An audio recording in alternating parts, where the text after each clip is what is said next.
In every football match, there is a story no one sees. Not on the pitch, but inside the player's body.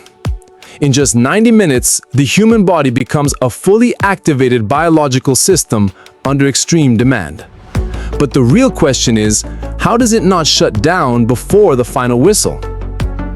Football is not just a game. It is a true test of human endurance. An elite player covers between 8 and 12 kilometers per match through sprints, sudden stops, and constant changes of direction. But what is not visible is that the body never operates at a constant state. It works in waves of repeated physiological stress. Phase 1, minute 0 to 15. At the beginning of the match, the body relies on fast energy stores known as muscle glycogen. Heart rate gradually rises to around 70 to 85% of maximum capacity. Blood flow increases significantly to working muscles, activating rapid energy systems to sustain performance. Although the player appears fresh externally, internally energy reserves are already being consumed. Phase 2, minutes 15 to 45. As the match continues, the body shifts into a mixed energy system, aerobic and anaerobic metabolism working together. Body temperature steadily increases, and sweating becomes the main cooling mechanism. At the same time, muscle glycogen levels begin to decline gradually.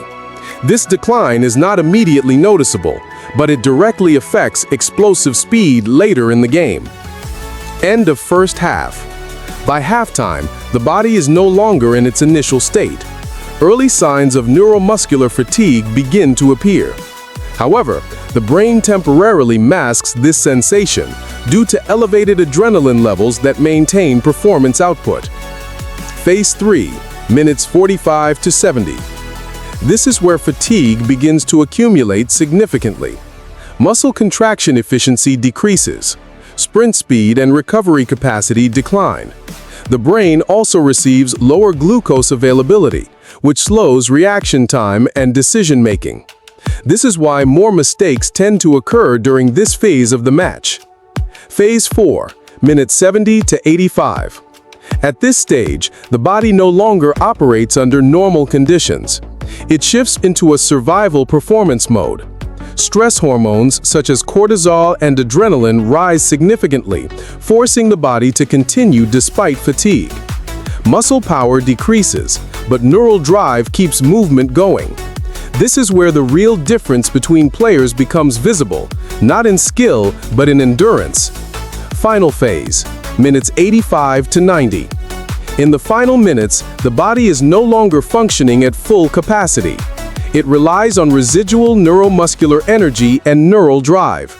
Most fast energy stores are depleted, yet the brain continues to push the body forward until the final whistle. Final question. But the real question remains. In the final minute of a match, is the player still controlling his body, or is the body controlling him? For more science-based breakdowns of the human body under extreme conditions, subscribe to Aura Medicus. All scientific sources used for this video are listed in the description. Note, some figures and descriptions in this video are simplified for documentary storytelling purposes and may vary depending on the player, match intensity, and individual physiology.